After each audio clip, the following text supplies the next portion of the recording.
What's good? Plethora of manga here. Today we're breaking down the top 5 villains who defined One Piece, in my opinion. From the Grand Line to the New World, villains in One Piece aren't just obstacles, they're turning points. Some broke the Straw Hat spirits, some forced them to grow, and others, they made the whole world feel bigger, darker, and way more dangerous. These are the antagonists that left me and a lot of fans with that gut punch moment, that wow, this is peak One Piece feeling. Here's how I rank them. Impact on the Straw Hats. How did they challenge Luffy and his crew? Impact on the story. How did they push the narrative into a new direction? How they made us feel. Because villains aren't just about power, they're about presence, aura, and the aftermath they leave behind. This isn't just about who's the strongest, it's about who defined the story. The lineup, I'll be mixing both pre time skip and post time skip villains because One Piece wouldn't hit the same without the whole journey. Think about it. The East Blue laid the foundation, Paradise built the legend, and the New World, that's where the monsters really live. Every villain on this list either broke the Straw Hats down or forced them to level up. And that's what makes them defining. The defining villains with the honorable mentions first. Honorable mention number 1, Bartholomew Kuma. Obviously, this is before we learn about what he did at Saba Odi and his backstory. So this is pre-time skip honorable mention, because if you asked any One Piece fan pre-time skip, Bartholomew Kuma would likely be in the top 3. Thriller bark to Saba Odi. Kuma gave us 2 of the saddest moments pre-time skip. First, Zoro taking on all of Luffy's pain. Then the Straw Hats being scattered to the wind, ends of the earth, whatever you want to call it. Luffy curses his own weakness. Pre-time skip, like I said before, Kuma was a top 3 villain.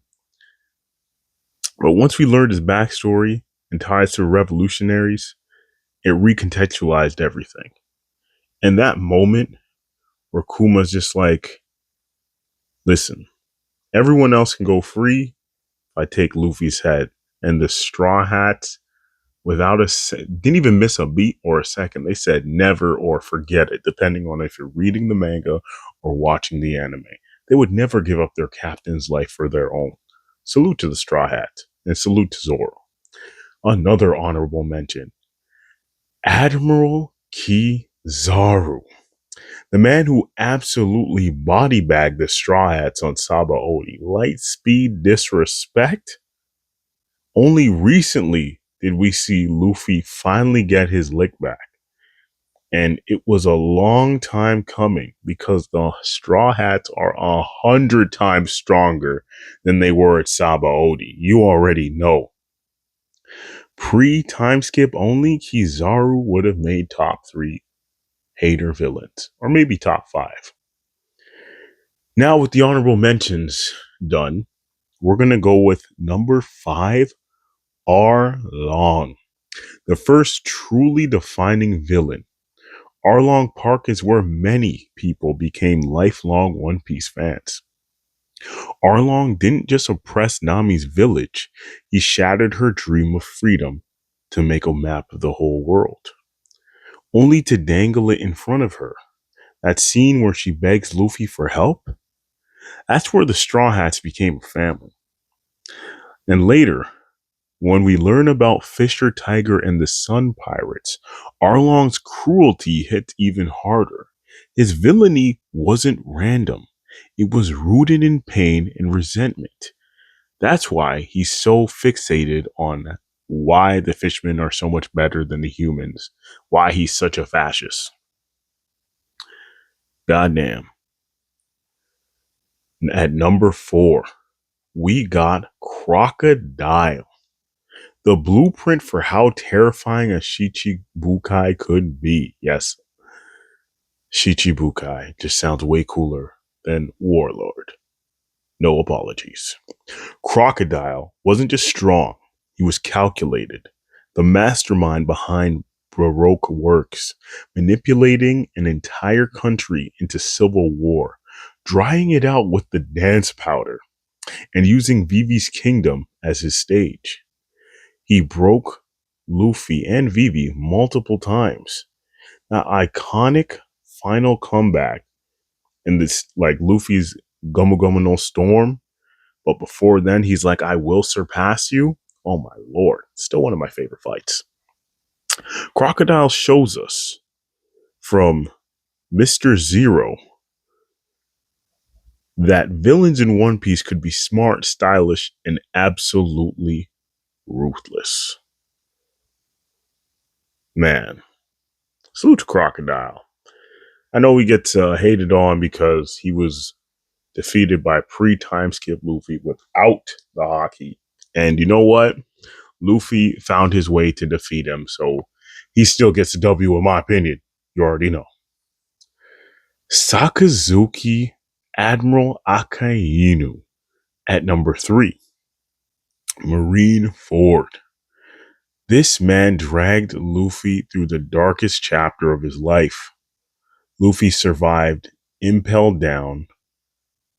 I'm sorry, Amazon Lily, Impelled Down, the riots, Magellan's poisoning, taking 10 years off his life with the adrenaline shots, the admirals, and then Luffy has to go face off against he goes through all that, then he makes his way finally to the 3 admirals. He even punches Garp. He knocks out Kobe. They're all standing in his way, only to have Ace ripped away from him at the last second by Akainu. This guy just had to start talking crazy about Whitebeard. We know Ace can't run away when his friends are in trouble or if you're disrespecting his stepfather. And it wasn't just that moment. Akainu's manipulation of Squadro, the dude on Whitebeard, one of Whitebeard's commanders, who ends up stabbing Whitebeard. Akainu's unrelenting pursuit of Luffy, everything about him cemented him as one of the most hated villains in anime history. I don't care. Luffy is permanently scarred because of Akainu. Not just like he is physically scarred, but psychologically as well.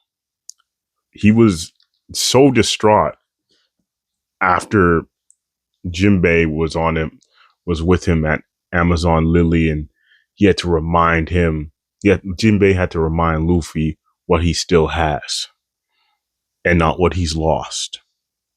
And I'm telling you, the panel of Luffy losing consciousness after Ace's death, to me, that is still one of the saddest moments in One Piece. I mean, this kid was going nonstop, and that's what broke him. At number 2, Don Quixote do Flamingo. I'm telling you, when the name Don Quixote first came up, I had no idea how to pronounce that. I promise you. It was so difficult. But now I know how to say it. Don Quixote do Flamingo. I love saying the full name. It's just the Heavenly Demon. Post-time skip peak villainy, in my opinion. I love Doflamingo. He's the villain you love to hate. Man, the underworld broker, the puppet master. Seeing him from Sabaodi's slave auction to Dressrosa's tyrannical rule, Doflamingo embodied corruption. His backstory he was a rotten child, man. He knew what the celestial dragons could do. Someone was talking crazy to him. He's like, yo, someone give me the gun. I'm going to shoot this dude right now. He was a horrible child. I hate to say it, but he was. He's just a product of his environment, and he didn't care. He didn't have the empathy. He wanted to live just like a celestial dragon. From fallen celestial dragon to murdering his pops Don Quixote homing after they were he made the family rescind their celestial dragon status, put them through hell. Their mother died. His what? Homing's wife died. Doflamingo took the gat, put it to the back of his head, and let loose. And then later on, this guy kills his bro, Corazon, sorry. Roshinante. Like, damn, bro. He's cold blooded. And no disrespect to Cameron, but yo, Dolphy rocks the pink, get that Cameron energy, just like Cam in Paid in Full. Man, Dressrosa wasn't just an arc. It was a liberation war. And at the center of it all was Dolphy pulling the strings. Marionette technique, you already know. And of course, at number one, you already know who it is. It is Marshall D. Teach, aka Kurohige, Blackbeard, whatever you want to call him. The ultimate foil to Luffy. He likes the cherry pies. Luffy doesn't like the cherry pies. They're opposites they're two sides of the same coin. Blackbeard breaks every rule. He murders his crew. He murdered Thatch. Captured Ace. Became a Shichibukai. Raided Impel down. Recruiting the worst of the worst. Then he steals Whitebeard's devil fruit at Marineford after the fact that Whitebeard is dead tired, riddled with cannonball shots and shots from the pistols and stab wounds, and it's ridiculous. Blackbeard is just a snake. Every time Blackbeard shows up, the entire One Piece world shifts. He's not just Luffy's rival. He's the anti-Luffy. Both chase their dreams, but one will sacrifice everything and everyone to reach it. Blackbeard is the biggest op in One Piece, and the final showdown between him and Luffy is inevitable. And let me mention, when they see each other at Impel Down, Blackbeard's like, yo, you could have been at the execution stand because I would have killed you instead of Ace. And Luffy's like, what?